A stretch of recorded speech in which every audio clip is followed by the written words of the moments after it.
The Raiders take on the Titans at home. That's not going to be, I don't know what percentage of the country is seeing that game. I doubt it's high. But to me, that is a fascinating game. We're not going to get a lot of Hansen updates on Red Zone from that game? Or it is all dependent on exactly how many times that ball crosses the 20-yard line. But I would think that this is not a game a lot of people are paying attention to, but it is significant. Pete Carroll has been the number one advocate for Geno Smith during his career renaissance.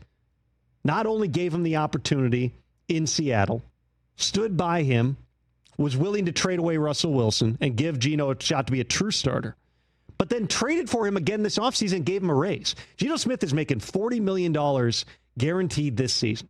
I misspoke slightly yesterday.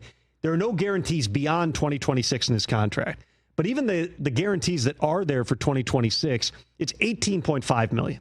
This is not like a Russell Wilson style, we got to eat 2 years of salary type of thing, was the point that I was trying to make.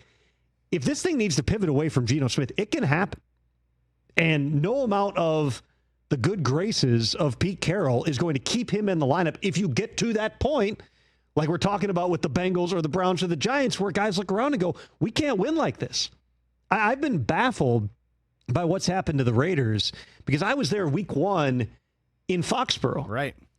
Where Geno in the second half of that game played well. Lit it up. Obviously, the thread here is he had Brock Bowers until the fourth quarter of that game. Brock Bowers has not been the same since. Didn't play last week. Doesn't sound like he's playing this week. That's going to make a bigger challenge when you're talking about this is the centerpiece of the entire offense. But just reading into the public comments and knowing how bad it's been, you must be not thinking Kenny Pickett can be an upgrade. Otherwise, I would think you might even be entertaining making the move now. But when you're saying, hey, how do we get Geno better? We got to run it more.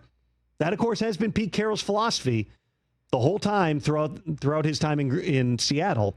But it also speaks to we got to take the pressure off the quarterback as opposed to just counting on the quarterback playing better. Yeah, according to the Google Gemini, Tom, about 12 to 15% of the country is going to get Raiders Titans on their local Fox affiliate. That does seem high. Yeah. Rams Ravens, the other huge one here. Again, does not sound like Lamar's going to go. John Harbaugh has not officially ruled him out yet, but you haven't seen him on the practice field since he suffered the hamstring injury. It's a huge game for both teams. It's the Rams' opportunity to get one here. They could easily be 5-0. They've let a couple of games get away from them late, including the Eagles game and the game last week on Thursday night. They've had a longer, the mini bye to rest up, and they're going against a Ravens team that is going to get some people back. Doesn't sound like they're getting the quarterback back, and they are battered right now.